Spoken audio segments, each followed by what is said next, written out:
Okay, so again, immigration is very important because all in the world, poor people are going to rich countries to seek better opportunities, right? So it's really North America, primarily the United States, Canada, the United States. Then you have Australia, New Zealand, and Europe, okay? And countries that are going to these places are China, East Asia, basically. And you have the Latinos, the Africans, Middle East, okay? All right? And again, you have a situation where East Asians are much more likely to go and conform, but then you have other groups that go and refuse to conform.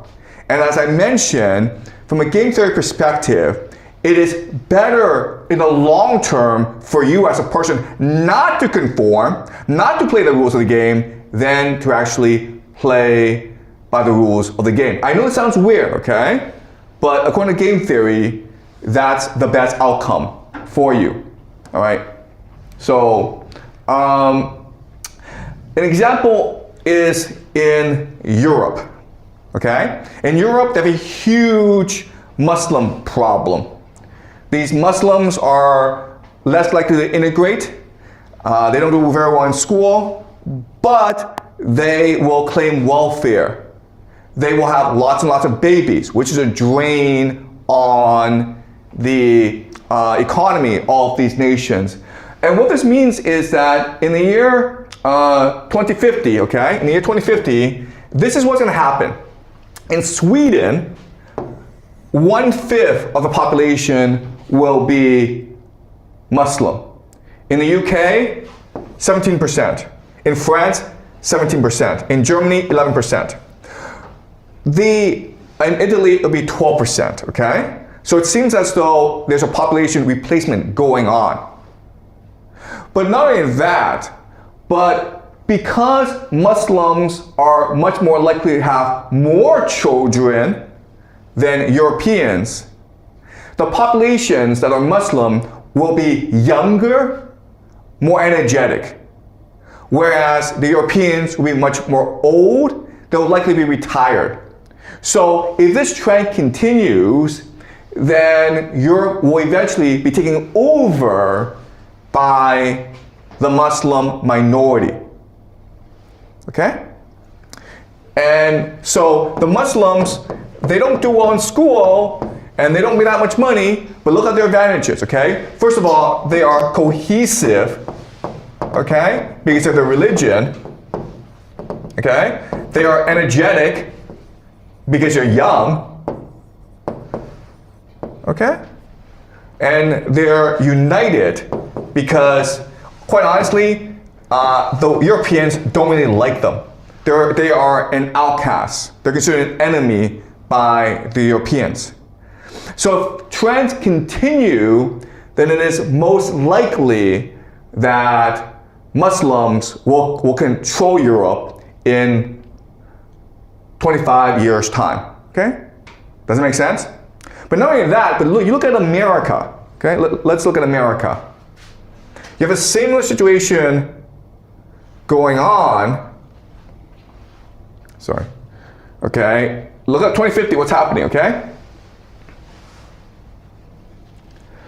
All right, so the white population is declining, okay? Right now it's a majority, but by 2050, it will no longer be the majority. Asians are increasing by a bit, but not that much, okay? But the real growth is in Hispanics, Okay, and not only are they growing in absolute numbers, but again, they are much more young, much more energetic group who are more likely to have children, okay? And they are united because they are Catholics. So they have a common religion, they have a common language, and they have very similar common cultural traits. So that's it. According to game theory, if you're an immigrant, your best strategy is not to do it in school, make a lot of money. That will get you nowhere. You're just playing by the rules of the game. Your best strategy is to stick together with your ethnic group, have lots of babies, maintain your religion, and over time, your children, your grandchildren will come to dominate the nation. Okay? Does that make sense, guys? Any questions before I move on? Okay. The problem with this is that there is no way that the majority, the white people, will just sit back and let this happen, okay? You're gonna have a lot of violence, a lot of conflict. Because from the white perspective, this is population replacement. Okay? If we just let demographic trends continue, if these outsiders just have a lot of kids and we don't have the kids, then eventually our culture will be destroyed. And they're right. Okay? Historically, they're right. And how do we know? Because let's talk about some history. All right? So last semester, we talked about the Proto-Indo-Europeans. Right? Okay? So this is Europe. This is Asia, Anatolia. Okay, so remember that after the Ice Age, hunter-gatherers spread around, okay? Okay, so you have hunter-gatherers around. But then because as the earth was warming, this allowed for agriculture. And so a new group came into being that focused on agriculture, okay? These are the farmers. These are the farmers. And they arise primarily in Anatolia and the Levant and Mesopotamia because that was the warmest part of the globe that was most amenable to agriculture. But then, if you remember, there's always climate change. And because of climate change, they're now forced to migrate, okay? And a lot migrated to Europe. And when they went to Europe, they forced out the hunter-gatherer. Okay? It was not violent because hunter-gatherers have very few people and they're allowed and they can move about, okay? But eventually what happened is that the farmers were able to displace the hunter-gatherers. Okay? Now they're established in Europe. You also had farmers who went into the steppes. But remember from last semester, we discussed the steppes and how, because it's grassland, you can't actually farm there, or it's very hard to farm there. So they developed a new economy called nomadic pastoralism. Which is to say that they raised sheep, goat, and cows, and they migrated from one area of the grassland to the next. Okay? And as a result, they became very strong, very aggressive people. And again, because of overpopulation, because of climate change, these people are now forced to migrate to Europe, okay? They migrate to Europe, and what happened now? Well, now there's a war that lasts 100 years, 20 years, in which the nomadic pastoralists, the Yamnaya or the Proto-Indo-Europeans, they displaced or they eliminated the farmers, okay? And so what happened, we know this from genetic studies, is that the men, the European farmers, were killed, and the women were taken as basically brides, okay? Slaves, basically. Okay, so this is a population replacement. And this, historically, is what happens. Okay? One group comes in and replaces the other. And throughout most of human history, this is a constant cycle because the steppes were extremely violent and chaotic. And this forces groups to constantly migrate to other places in search of safety. And in each time, there is population replacement. Okay? Primarily in the elite. Okay? So there are very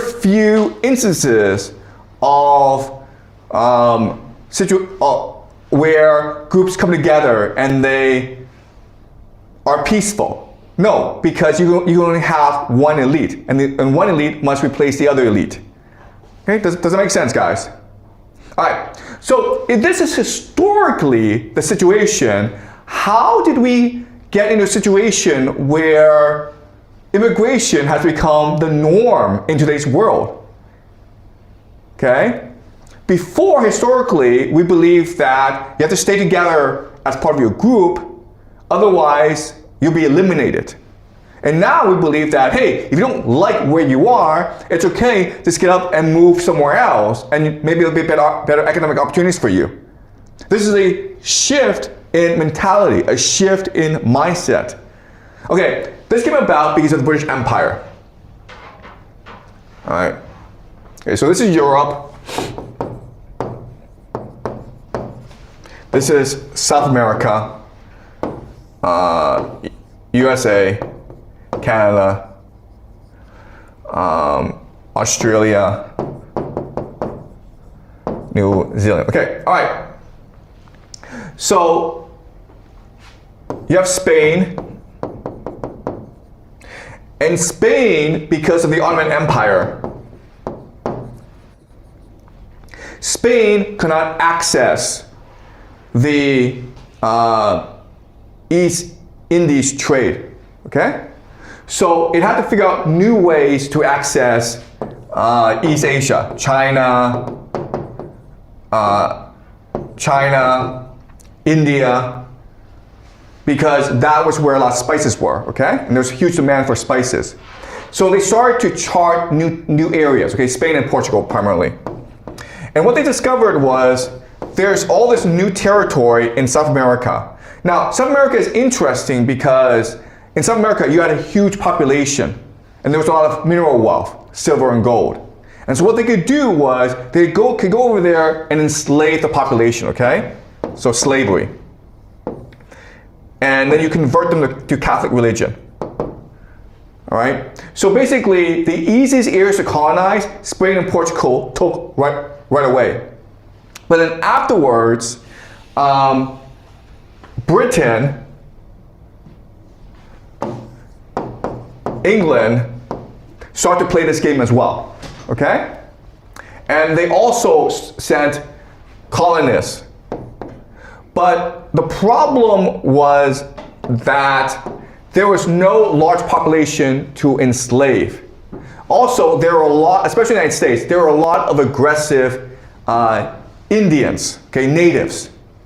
And so the solution was the United States, after it won independence from Britain, it welcomed immigrants from Europe, specifically Ireland, Germany, Poland, these places. The reason why is they needed to displace the natives, okay? And then immigrants were then encouraged to go to Canada and Australia to build their economies as well. So in other words, immigration today, it is a historical accident. The Americans were responding to the specific needs of that time, okay? They were a small population against a hostile people, the natives, in a very large area. And so they needed people to come and farm and industrialize the area. And that's why America welcomed immigrants. And this is new in human history, where you could go to a new place and become a citizen, okay? Usually, if you went to a new place, you went because you were a slave. You were conquered in war, and you went as cheap labor, okay? So in America, they welcome you as citizens if you're willing to contribute, and they allow you to get rich if you worked hard.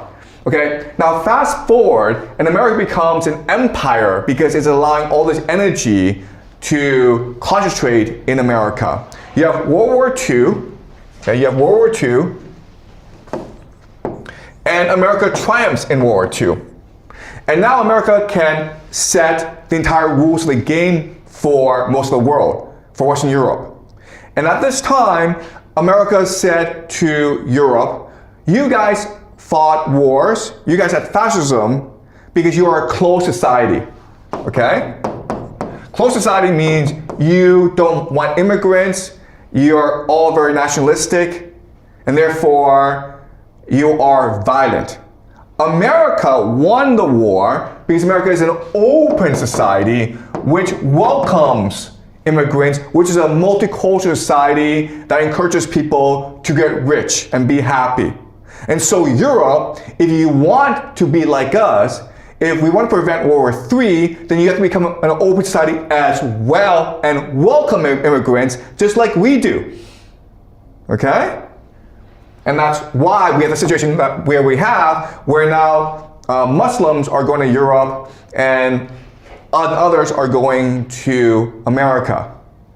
Okay? And what we need to recognize is that immigration, it's a new game developed because of certain historical circumstances, but it's not sustainable in the long term.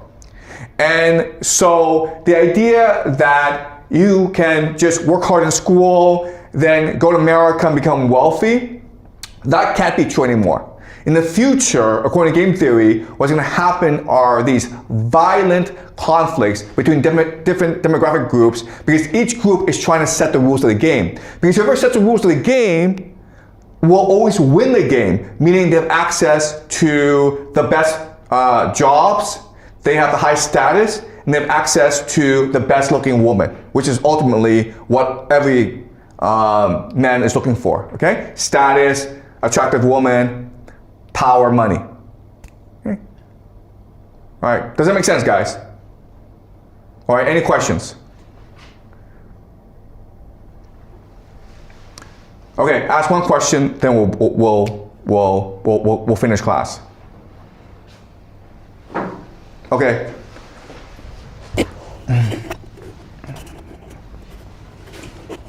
Can we really do something about the current immigration, or we don't have any ability to change it? Okay, that's a great question, and I'm sure everyone's thinking of this question, which is like, what can we do about this situation? Well, I mean, the problem is, and I hate to say this, but immigration is not natural. Okay, and what I mean by that is that if you're born into a community, what is natural is for you to want to help this community grow and develop. You want to contribute to this community. What is not natural is for you to say, you know what, this community sucks, I'm gonna go find a new community. Because if everyone did that, then no communities could ever exist. Okay? So 99% of people, what their natural inclination to do is to want to work hard and make the community a better place. And that's what everyone should be doing. You're always gonna have minority people, maybe 1%, 2%, who are sort of strange in that they have different ideas. And they're not going to be able to conform to the community, okay? And historically, these people have been killed by the communities. And so it's natural for them to get up and leave, okay? So, but that's only a small group of people. So what is natural is for people to want to just stay where they are because they love their neighbors, because they love their family, and they want to help their community get stronger and stronger. And unfortunately, because of globalization, because of mass media, because of the internet, for whatever reason, young people believe that what's important is their own individual happiness, their own economic opportunity. So I'm going to go wherever there's more economic opportunity. So, for example, Chinese students, the very best, are like, you know what, I'm probably gonna make more money in the United States, so I'm gonna work hard, then immigrate to the United States, and then start my own company, get rich, and all that. And you know, some people have been very successful doing that. But if you think about it, this is not good for China, right? As a nation, why would you encourage your best and brightest to take their skills, move somewhere else, and contribute to that economy rather than to your own economy? And so we're in a very strange situation. And we are in this situation because for the longest time, America was a global hegemon. It could write the rules of the game. And I keep on telling you guys this, whoever writes the rules of the game will always win, okay? So globalization was a system was set up so that America could extract from the world resources, and these resources include talent. Okay, so we have a situation where the best and brightest go to America because that's where they're most likely to thrive. But now the world is changing. America is no longer the global hegemon. Russia, China, these countries are rising as well. And so nations now are much more interested in being able to maintain their best and brightest, their talent, their human capital. And this is the way it should be. If you're born in China, then your priority ought to be like how to make China a better place. It shouldn't be like I'm gonna work really hard in school so that I can get a visa to go study in the United States. That makes no sense. Okay? So, and look, the reality is that if you go to the United States, you can make a lot of money, but you're still gonna be low status. Okay, and that's the situation I found myself in North America, where I worked really hard in school, I went to Yale, and I could have made a lot of money as a lawyer or as a doctor, but I recognized that, you know what, if I just stay where I am, I'm not gonna ever achieve my potential. I'm not going to achieve status in America. I may be wealthy, but I'm never gonna achieve high status. That's why I chose to come to China, because I thought there were more opportunities to obtain higher status in China than in the United States, where I'm not white. I'm East Asian, and there's gonna be a lot of stereotypes and prejudice against me because I'm East Asian. Okay? And quite honestly, I was right in my assessment. All right, so yeah, you're saying, what can East Asians in America do about this, right? And unfortunately, according to game theory, they're stuck where they are, okay? That's why, I chose to leave. But if you're East Asian in America, I'm not saying for everyone, okay? I'm sure there are like thousands of very happy East Asians who've married very well and they have very good lives, okay? But for the majority, you can have decent lives, but you're always gonna be low status. And quite honestly, a lot of East Asians are happy with that situation. A lot of East Asians are just happy, getting by, making good money, and they really don't worry about status. Okay? But the problem is that their children and grandchildren are kind of screwed over because it's going to be very hard for them to marry. Okay? And again, there's a lot of East Asian men who are single and they have problems on the dating market. Okay? All right. Any more questions, guys? Is that clear? Great, okay. So we will continue this next week.